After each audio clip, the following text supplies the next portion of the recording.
Welcome to Permission to Kick Ass, the show that gives you a virtual seat at the bar for the real conversations that happen between entrepreneurs. I'm interviewing all kinds of business owners, from those just a few years into freelancing to CEOs helming 9-figure companies. If you've ever worried that everyone else just seems to get it and you're missing something or messing things up, this show is for you. I'm your host, Angie Coley, and let's get to it. And welcome back to Permission to Kick Ass. With me today is my friend Sonia Simone. Say hi. Hey, how y'all? I'm so excited for this one, I gotta tell you, because, stalker alert. I've been a fan of yours since my early career was like 2008, 2009, when I first started getting interested in copy. And I've, of course, stumbled across Copy Blogger, and I familiarized myself with you and your then hot pink hair. I've got my bright red hair today. I see some pink in your hair too. So I'm excited to be talking to you about this. It makes me so happy. Me too. I'm excited. Yeah, you did come on early because that was the early days. So that's pretty cool. I love that. That was super early days. And I was like so impressed with everything that you guys were doing. So you've always been on my radar. And then when we got to meet several years ago in public, I was just like, I want this woman in my world. I want her in my world. So yay. And here I am, baby. Here she is. All right. Tell us a little bit about your business. Yeah. So for folks who haven't hung out with me before, I was one of the founding partners of a company called Copy Blogger Media. This was the company that was founded really resting on the Copy Blogger blog, which I did not found. That was founded by my partner, Brian Clark. And I did that for about 10 years.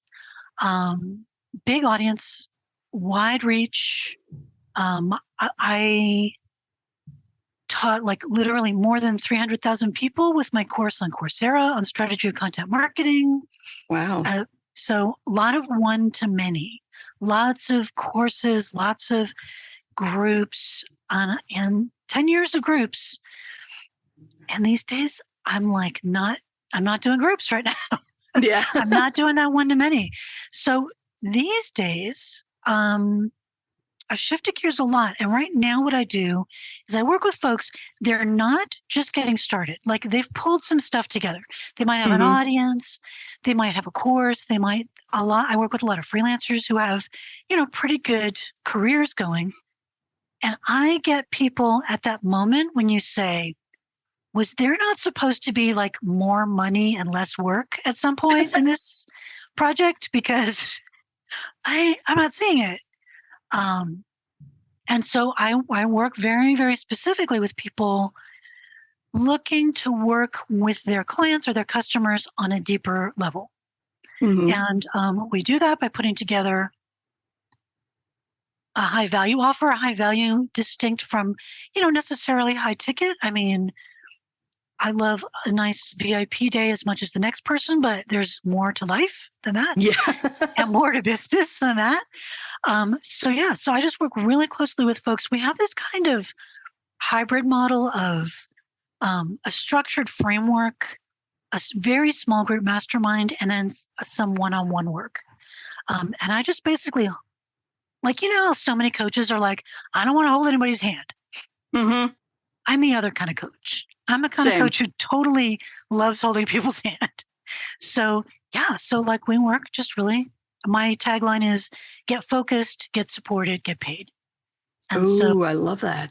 We're all about that. We spend 6 months together. We make, kind of some pretty cool things happen. And then you're on for the next great thing.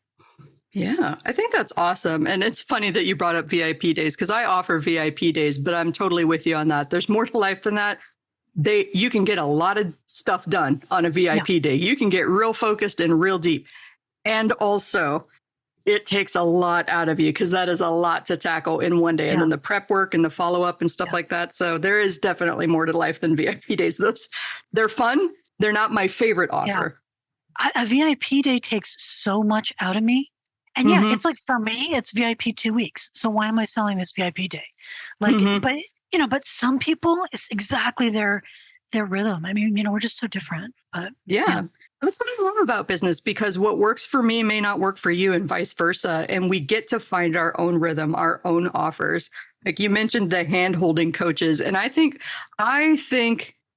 definitely agree with you that I love to hold their hands. But I think the people that are against hand holding are of the misconception that hand holding is dragging somebody along. Like fireman carrying them to the next set of obstacles or something. And I'm like, I don't see that as all. Like, here, I'm going to hold your hand. Look, there's a gap there. Step over the gap. Okay, you have to use your feet. Use your feet. There's the gap. Okay, come on, let's go. Yeah, I mean, and I think there's a lot of things behind that. I think sometimes, like, I think in one-on-one coaching, it's really easy for a thing to happen where you get together, you have this really deep, amazing conversation. You're both really energized. Your person has homework. You're like, okay, I'll see you in 2 weeks or 3 weeks or 4 weeks. And they don't do their homework. And then they're ashamed. Yeah. And, like, it's a thing that happens. And it's probably because maybe the program is not totally hand in glove designed for that person and the way they work. Yes. Or the person is like me, like you and I were talking before we started recording. Like when the pandemic happened, I noticed all these people started behaving like me. So I would hear all these people who were like super on it, and the kind of people, this horrible people who get things done, like a lot of things done without getting nagged. And these people are like, I don't know what's wrong with me. Like I have to write what I'm doing on a card so I don't forget that I'm doing it while I'm doing it. I'm like, oh yeah, that's a good one. I do that a lot. Yeah, I've been doing that like since I was 10. There's like super chronic anxiety that lasts for years, messes with a person's focus a little bit. So yeah, I don't know. I've been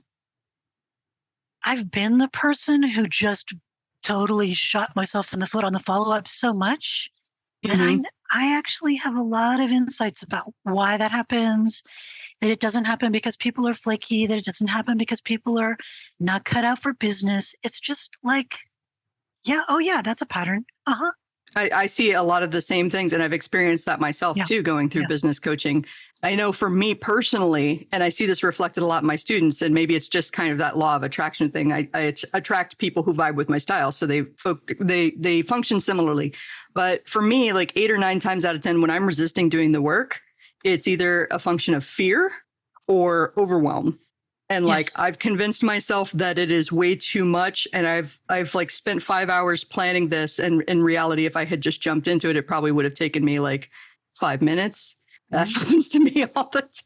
Oh yeah.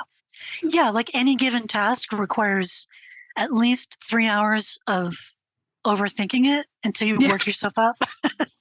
Into a state of like paralysis and catatonia. Yeah. I mean, that's the thing. And I know like there's a lot of the ADHD community that is not down with this whole ADHD as a superpower thing. And I get why, because there's components that are like, oh, that's just a disability. It just sucks. We're not going to glamorize it. But because there's so much flexibility in what you do and what I do, I can leverage the things that have always been hard for me in ways to empathize with somebody and help them have less pain with it. And I do think that's a superpower. I think that's really awesome. I do think it's a superpower too. And, I would disagree with the folks that, I do understand that there are disorders and mental health challenges that are debilitating in a different way. The way my ADHD manifests itself is when I can turn on hyperfocus. Oh man, I know. I can get work done that it would take other people 10 to 12 hours to do in like 2 to 3 hours, and just coast the rest of the time. Like I can, but the challenge is tricking my brain into getting into hyperfocus mode and not lapsing into the 3 hours of over planning in advance. and not doing that thing where you're living on anxiety adrenaline all the time. Yes. Because you can only get to it when.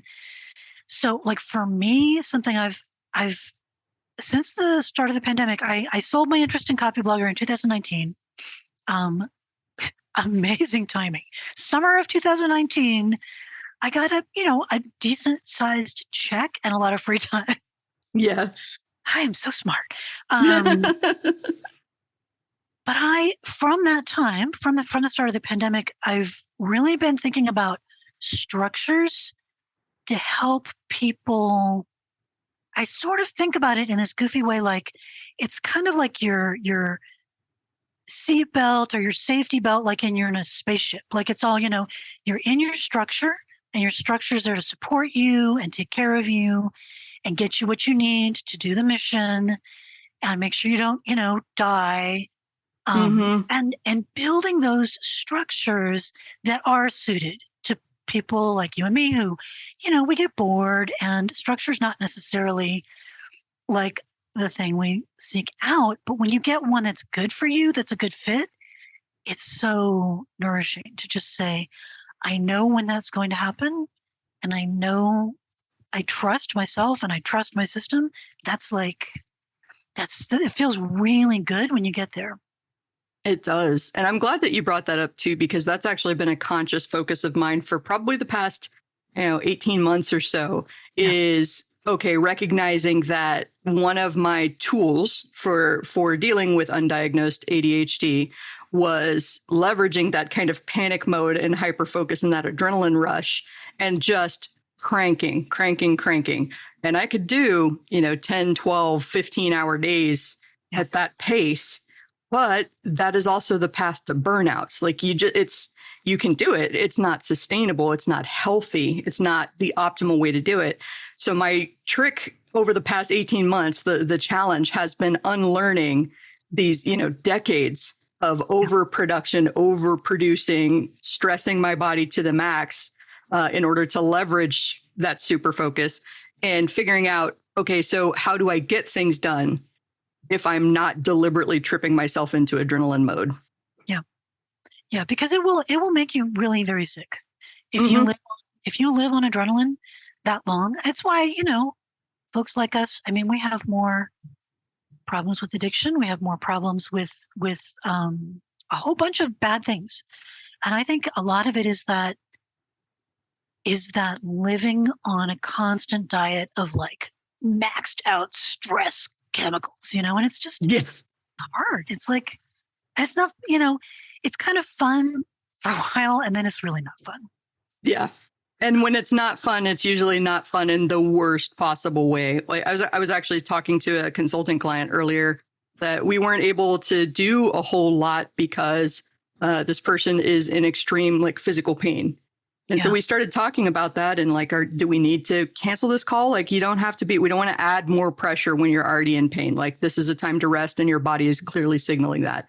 And, at the risk, I don't want to give too much detail away because that's their personal situation, but did come out that it was a lot of stress manifesting and a lot of anxieties that are kind of piling on each other, leading to this excruciating pain.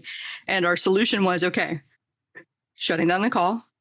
Please sit in the hot tub, get a massage, go to the chiropractor, do a meditation, do whatever you need to do to bring these stress levels back down so that we can start to figure out what's going on, because you're not going to be able to work when you're in that much pain. So we got to get you out of the pain mode before we can. And like the answer is not, well, let's just push through because we got a lot of stuff to get done and we got deadlines to hit. We set the deadlines so we can move the deadlines. It's not ideal, but we can do it. Right. Who's the asshole who set this calendar up? Oh, yeah, Mm-hmm. It's me. Yeah. It's me. Oh, that was the thing I think that drove me the most nuts about my career as a copywriter, because we're often up against these impossible publication deadlines. Launches have these huge schedules and these deadlines to hit. And I was talking to one of my coaches one day and he pointed out to me, Angie, if you hit the deadlines, you're already a champion because the deadlines are arbitrary. Doesn't mean that they're unimportant and you can skip them because there's a real cost to moving deadlines sometimes, but we set them. We can move them. That's okay. There's no rule that says that once you set this, it's set in stone. It's not. And I mean, like in certain contexts that I used to work in, like I did print catalogs. Okay, if we're talking about missing a print deadline, that is a huge expense to get those machines back on a rush. Like, we don't miss print deadlines, but every other deadline, there's a little bit more flexibility than it might seem. Maybe that email goes out tomorrow instead of today, so that we don't have a heart attack in the pursuit of getting this email out today. Yeah. But I have also leveraged like people who are not wired like I am. So I have been on teams with people who are like the woman who's the editor-in-chief at Copyblogger. She is brilliant. She was my editor-in-chief, and she's still their editor-in-chief. And Stephanie is like the opposite.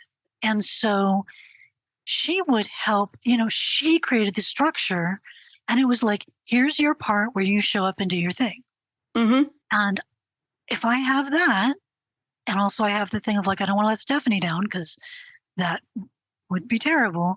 But if she was smart enough not to put a bunch of like crap that was really poorly suited to my talents, it was like, no, somebody else is going to do the crappy part, but you need to come and do the part that's your thing. It was magical. It was magical. So sometimes there's a lot of answers. There's a lot of right answers, but the answer is not like you're a flake. The answer is not you're lazy. I mean, the number of actually lazy people I've ever met is not large. Yeah. And it's not. It's not the people who get labeled lazy. Mm-hmm. When people get so overwhelmed that they just can't function, they get real still, and it looks like lazy. It's not lazy. Mm-hmm. Yeah. There was one program that I've been in a few times run by my friend, Dr. Julie, but usually she calls that being below the line, where you're stuck in survivalism or escapism, just getting by, or just kind of, I need an escape from the reality of life. So I'm going to play this game on my phone for the next 3 hours. Yep. And it looks like lazy, but it's really just, I need an escape because this is just too much and I don't know how to cope. And so I have a lot of, love and empathy for that, because I've been there myself. Well, and I think part of our work, right, is to, with a lot of love and kindness, say like, do I feel better at the end of that 3 hours on the phone game? Because I think I kind of don't. There may be some strategies that would, be more productive. Absolutely. But punching ourselves in the face, I have found singularly unhelpful. That's like the line of the episode right there. Punching yourself in the face. It's pretty unhelpful, just so you know. And I love that you brought up the structure and things that are suited for personality, because the further I've gotten in my business, I've started to discover this kind of inclination toward systems, operations, team development. I'm very passionate about that. And I've gotten pretty good because before I left the world of copywriting, I was a copy chief and pretty well respected at that. And one of the things that, I guess it came naturally to me, but I worked really hard on developing it too, was that same thing that you brought up of, I noticed where my team members' interests were, where their skills were, what they got excited about. And a lot of that was just conversations, and then asking people what they wanted to work on, what they found exciting, like balancing the workload of, okay, here's this fun task that none of us want to tackle, so we'll switch out so that nobody's getting overloaded with that. But, they got plenty of projects to work on that they were excited about. And when I put them in the lane where they were good at it and they were excited, things got done. Oh my gosh. Right. It's like Dennis Rodman, Mm-hmm. Like Dennis Rodman was only a great player because he had a coach who let him do his weird Dennis Rodman thing, on another team, on another team with another coach with a different set of teammates. He was too weird. He was too quirky. He was too, his personality, his playing style, and writers, like most writers, are like that. Managing writers is like next level.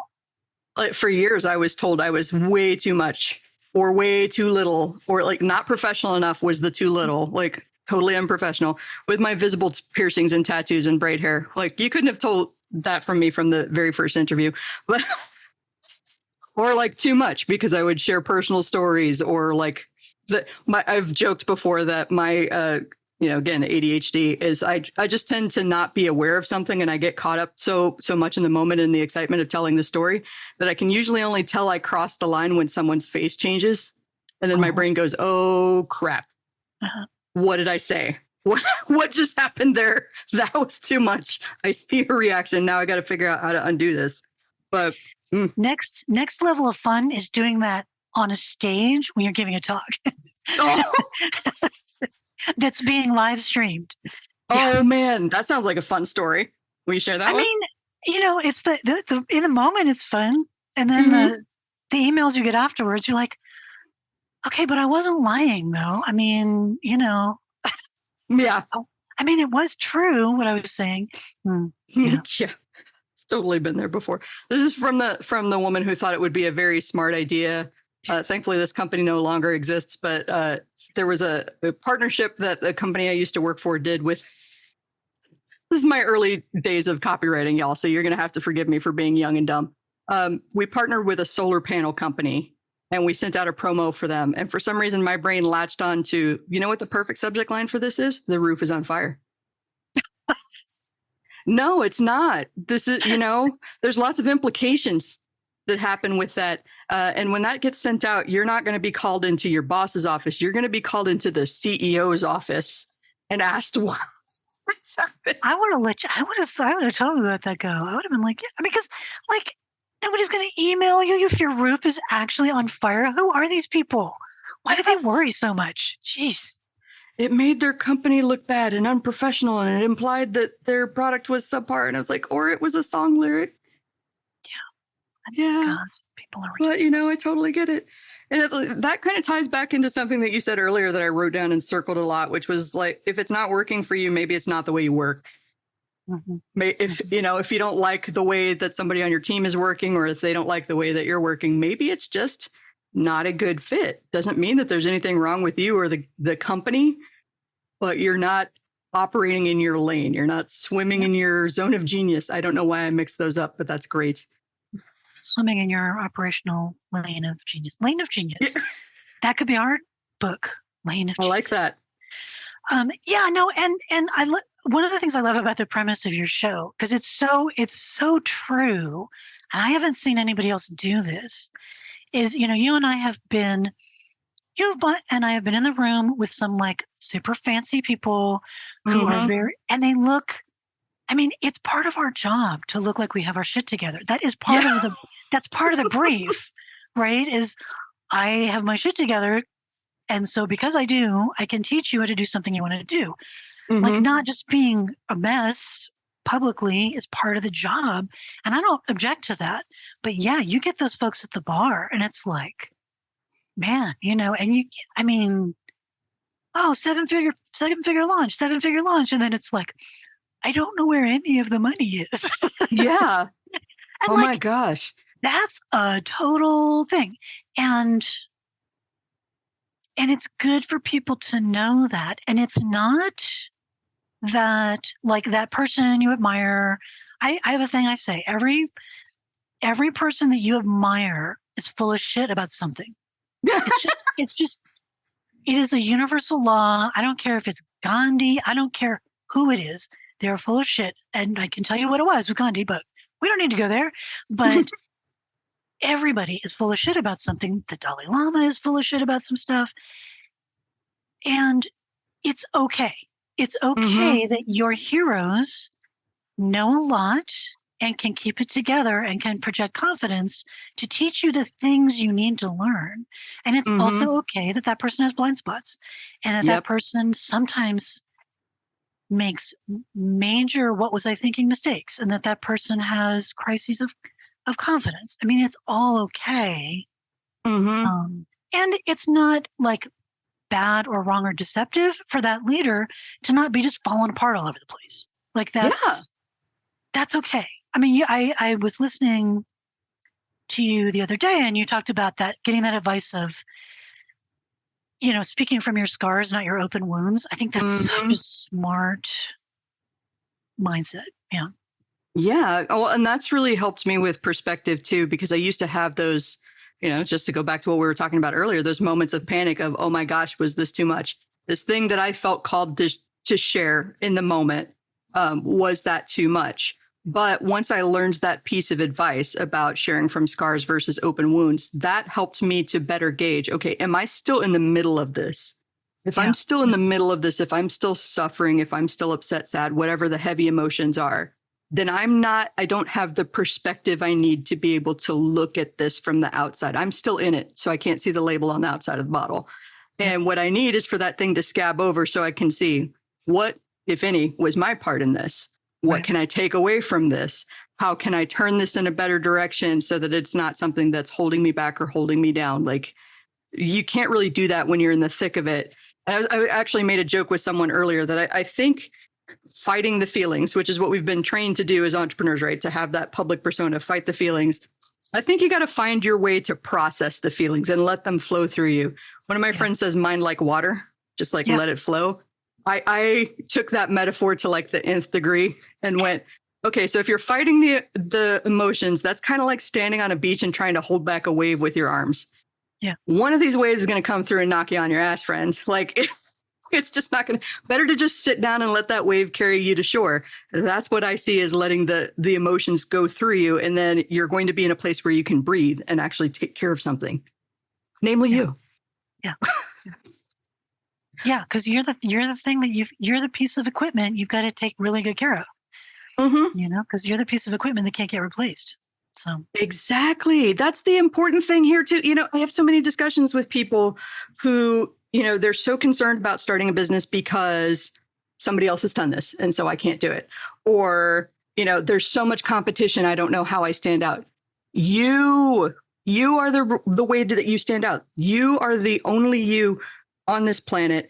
At the risk of getting a little bit ranty, do you know how many things had to line up just perfectly for you to exist? We're talking about billions upon billions. Like your mom got in the car and left late and didn't miss your dad. Like hundreds of little things that had to happen for you to be right here, right now, in this moment as you are. You are a freaking miracle. Yes, everybody listening to this, you are a miracle. Yep. Preach it. And the world needs that perspective. If you have the courage to get out there and say something about it, don't blend in. Be yourself. Firmly encouraging that. Embrace all of your foibles and be human. I think that drives me nuts about celebrity worship culture too, is that we love to build people up, put them on a pedestal, pretend they're perfect, and then start picking at them. Right. And then we pull it down again. You know, it's like, well, and so much like that early digital business culture was so inherited from like that Napoleon Hill kind of tradition of, first of all, a lot of like stoic mad men, white dudes coming out of World War II. You know, there's some stuff, there was some unresolved trauma happening. But there's a lot of that. Put on the suit, toxic positivity, never admit to any kind of real mistake. Very conformist, very not a lot of curiosity about difference. And now I think all kinds of business and digital business especially, I mean, it's like the whole culture is just like, wow, you can't make hardly any assumptions about somebody that you meet. Yeah. There's so many things that they might surprise you with. And it's very stressful, but it's also really cool. And from a business perspective, just to get super practical, it means all of a sudden we have lots of different facets of humanity that we could serve. And we don't all just have to stamp out, you know, the same products for the same mega corporations marketed on the same 3 television channels. Like the world is so, it's fragmented, and that's painful, but it's also really amazing. And plus it's the world we've got, so we just got to do it. So it's cool. I think it's cool. Well, and it's opened up a whole lot of opportunity that is another thing I don't think that we talk about a whole lot. Like, what do you actually want out of your business? What do you want your business to look like?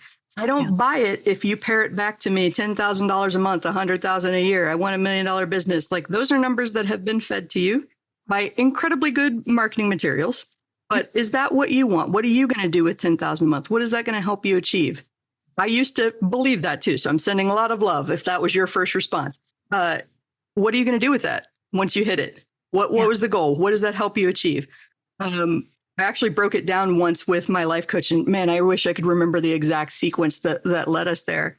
But I was stressing out about money and about an offer that I wanted to get launched. And of course, whenever you have some money stress, that makes all of your plan go sideways, and like it trips that over planning engine, right? Because I need everything to go perfect for this thing to go the way that I want. And so he goes, okay, so why did you start this business? And I told him, I wanted to make a difference, and you want to make some money, and what is all of this going to help you achieve? He just kept asking me questions, and I would answer. And ultimately we got down to so that I can have time and space, freedom to spend time with the people that matter to me, to go on adventures, to meet new people, expand my horizons. Like, that's what I want to do. And he goes, is there any reason that you need money to do that? Like, can you not do that now? And I was like, oh, screw you. Right. I could just go do that now and figure out what I want and how much money it takes to do that, instead of going, well, I can't do any of that until I have $1 million business. Game changer. Yeah. Well, that's the thing, is business is so complicated, and it's so individual, and it's so personal. And there's a certain amount of work we have to do, like, because, a lot of times you say, okay, I want $1 million business. I mean, like on some level, I want $1 million business. Oh, same. Cool, right? There's a big part of that that's just, we do like status. Oh my goodness. Oh, that's a scary word. We do like to feel, we like to feel like we might be kind of important. Yeah. That kind of feels good. And then once you can make your peace with that, because I know so many people who are like, no, it doesn't matter to me. It's like, well, it matters to most people. I mean, maybe it doesn't matter to you, but on some level, it matters to most people. And just getting very curious about, what do I love? What do I hate? What do I want? How do I want to live? How do I want to spend my time? A question that I sometimes ask, like in my courses or whatever, is if like they passed this really draconian law and you could only make money doing one thing. So you could only have one thing that you exchanged your time for money. You could still have hobbies. What would it be? Ooh. And it's like, it's intense. It's an intense thing to think about. And then of course, answer two, question two is like, how much of that do you get to do? How much of that do you get to do? I love that. I think that often, to me, I think gets couched in the like, follow your passion, or, if you do all of that, you'll never work a day in your life. But I think that's an oversimplification. It's true that passion can carry you pretty far when the money is lacking. But, business skills and relationships and networks and an awareness of what you like and what you don't like in your business. And I can't tell you how many people, and I'm sure you've encountered this too in coaching entrepreneurs, build a business exactly like the job they hated, because that's all they really know. And they've never taken time to think about, what do I actually want out of this? Why am I creating this? Yeah. In fact, I have a client, and she does a lot of cool stuff with doing very deep work with business owners, not with leaders, with like tech leaders. And she sees that all the time, that they quit their toxic, well-paid executive job to go found something smaller, and then they bring all that toxicity with them, because that's what they know. We all do it. And it's hard to undo that without perspective, which is why I'm such a big fan of coaching. Say what you will. I do remember when I was early in my entrepreneur days thinking that coaching was kind of a scam, kind of a racket. It's just people that want to sell me shit, right? But as I got to know more super smart, super knowledgeable people, I started realizing it for the benefit that is. If you find the right coach, it's like getting a shortcuts and being able to go directly to the front. Like, you solve problems that it would have taken you days, weeks, months, years to solve on your own, because you're getting outside perspective. And in some instances, talking to somebody who solved a similar problem and can just tell you, hey, this thing worked for me. It might be worth trying. Yeah. And I think, obviously in the early stages, budgets are a thing, and I get that. And that's very important. But people will like put that on their spouse or their partner. And like, your partner, A, does not know anything about business No. unless they do, but probably they don't, and is way too close to things. And their financial security is very caught up in what you are doing or struggling with. I mean, it's so Hmm. messy. So I would say, even if your partner is like, I don't know, Richard Branson, I still wouldn't go to them and ask them advice. I'd be like, get somebody outside. Hmm. You, don't ask your dad, don't ask your, um, you know, get somebody who can have that perspective Hmm. and look at you with some compassion and some love and some experience, please. Yes. And and and you've got a good coach when they say, I can't tell you for sure what to do, but just like you said, I have tried this and I've seen it work pretty well. Do you think that's something you could try? Do you think that Hmm. would work? Um, I love Michael. I can't remember his last name. Steiner. There's a middle name. I don't know. He's really good. The Coaching Habit. That guy. He's so smart. And I reread his book every once in a while. And he's all about like, quit telling people what to do. Ask Yeah. questions. Ask more questions. Hmm.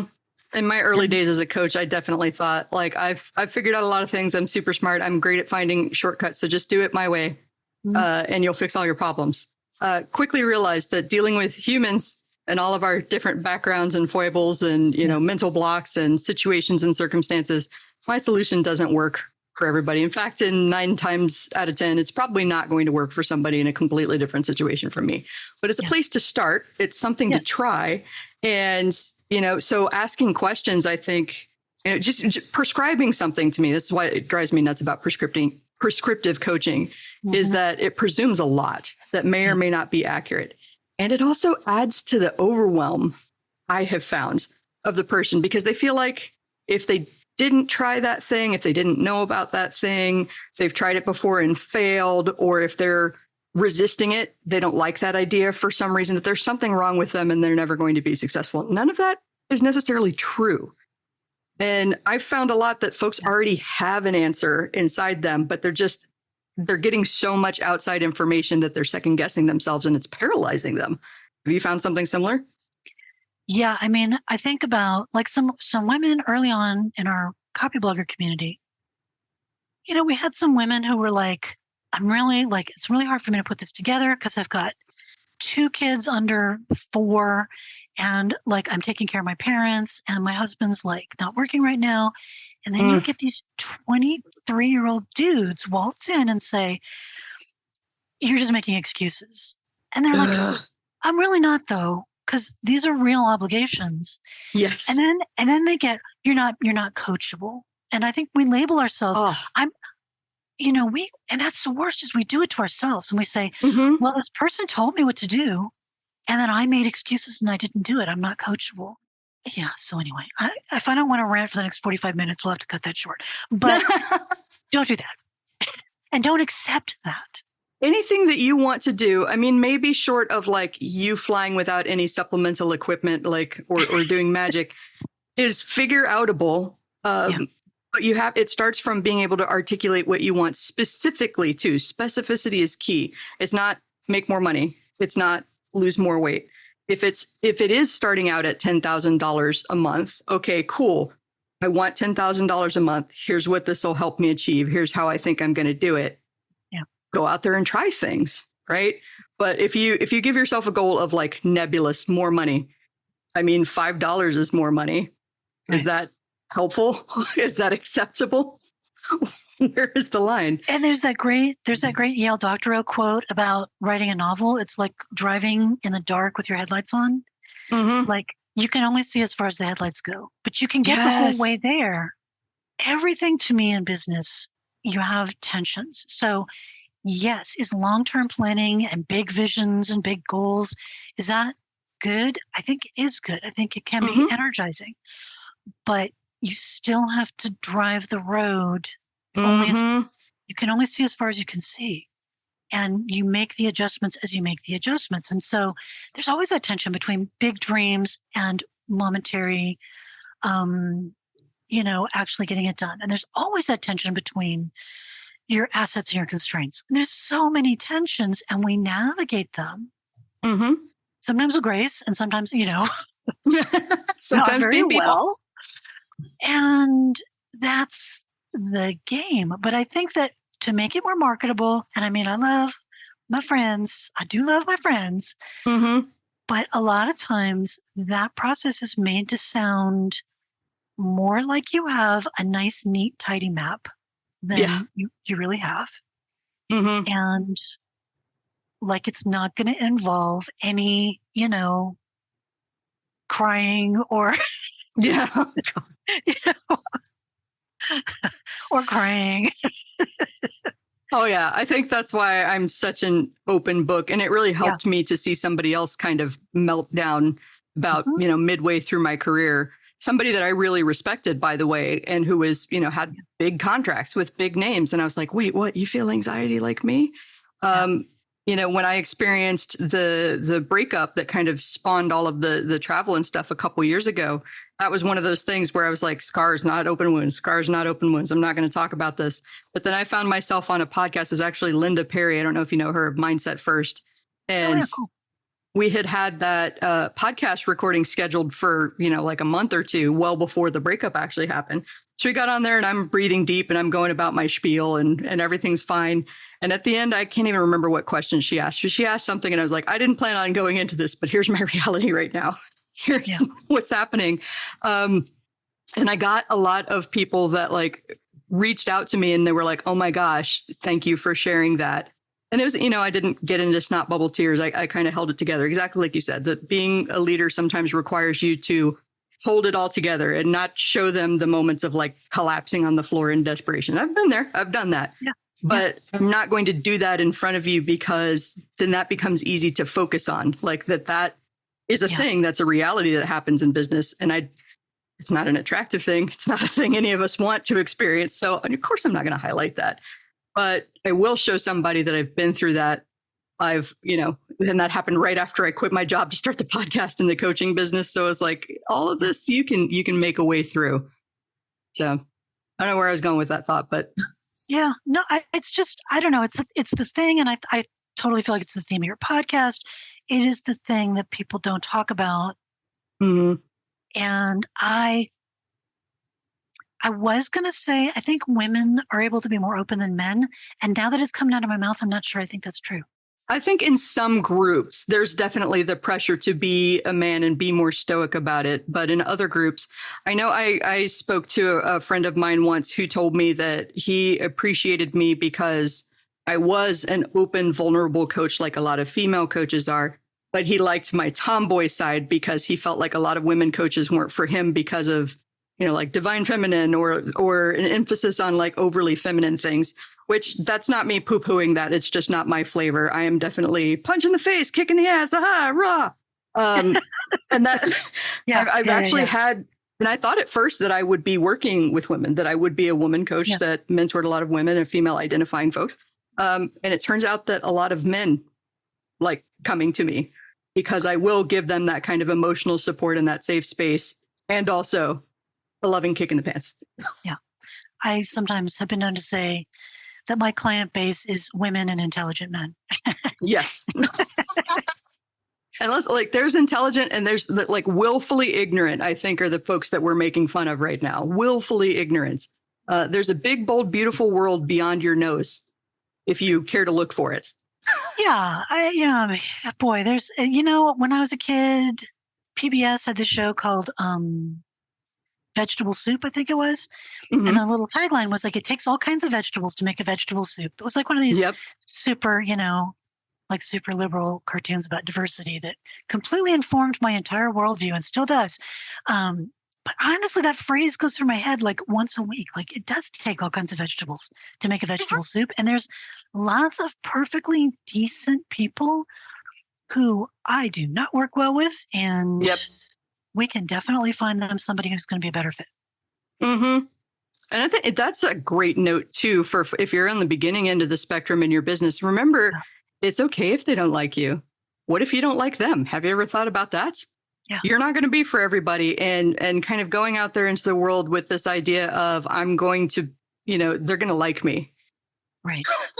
I just had to resist singing You're Gonna Love Me, but I'm not going to belt that right now. Maybe someday with a couple of shots in me or something. But there's just a time and a place and a person to help you get those things done. An interesting thing came up recently. I've been working on this book for like 5 years. So I had beta readers read this book. Finally, it's been years. It's been a work in progress. And I remember one of them checking in. I already knew that she's a very devout Christian, but she's very fun loving. She already knew that I swore a lot and she's cool with it. And she goes, man, I was reading this and I know so many people that could use it and they will never read a word of this because you swear. And I said, that's fine. It's okay. I mean, I swear a lot and I make no apologies for swearing. Will respect someone who asks me if I can swear a little bit less or I can tone it down in their presence. Absolutely. That's something that I'm willing to do for somebody. But if somebody comes at me and says, you say fuck too much, I'm going to be like, fuck you. Absolutely. Only one answer to that. There's only one answer to that. And if you're going to, miss the point because it's got one too many F-bombs for your taste, then that's fine. There's somebody else out there that will give it to you in a way that makes sense and resonates with you. That's fine. Yeah. And the thing that aggravates me the most about that, if somebody says, like, can you please not say fuck in front of me because I'm super sensitive? It's like you said, it's like, okay, cool. But when people say, well, those other people are not going to take you seriously because you swear too much. It's like, you know what? Get a life. Yes. Go away, please. Go bother somebody else. Because there's so much of that. Tone it down. I mean, and you and I can tell we have very similar backgrounds in, the professional environment of just like, tone it down. You don't need to have an opinion about everything. You don't need to say every opinion that you have. And, you're like standing on the table in meetings saying, could we please do something that makes money for the company? Could we do that? Right. Could we please serve capitalism in this freaking company, please? And it's like, you need to like work on your tone. So I'm over it. I mean, like, I don't do that anymore. I'm over it. And I mean, that ties into they're not all going to like you. Yeah. I'm not watching my tone anymore. No, I'm done. And don't tone police me. The answer already is fuck off if you don't like it. It's not for you. Yeah. It's fine. Go be somewhere where you agree with the tone. It's fine. Like the whole rest of the world, Yeah. Oh, I mean, like I'm a little much. Like, how dare you tell me they're not going to take me seriously? I don't care. I think that's the thing that you're missing here. Why do I care if they take me seriously? You know who takes me seriously? The people that will go with me to Disney World, get drunk at Trader Sam's and realize I can still get up the next day and help them create $1 million revenue stream, all while swearing the entire way. I can be a giant drunk child who uses too many F-bombs and still make you money. How do you like them apples? That is, if that is not your tagline, or at least somewhere on your website, ma'am, I'm going to be very sad. That's another reason I love this show. Like I say so many good one-liners and then I forget what I say later. Now it's recorded for posterity. So there we go. I know. Oh my gosh. I feel like we could rant for like 3 more hours. But for right now, I'm going to say, tell us where we can find out more about you and your business coaching, because I have a feeling people are going to want to work with you. Yeah, right on. I have a couple of places. Always come find me on LinkedIn. I've been on LinkedIn a lot more regularly. I think it's actually a really good platform for us business folks. I'm easy to find. My site is creativefierce.com. That's a relatively new site, and it's just a place where I'm putting some of these strong ideas out into the world. And then if you do want to explore the coaching, please feel free. Offeraccelerator.com. We'll get you to a spot where you can get some details, fill out a form. I'd love to talk to you. Everything is very low pressure and low key.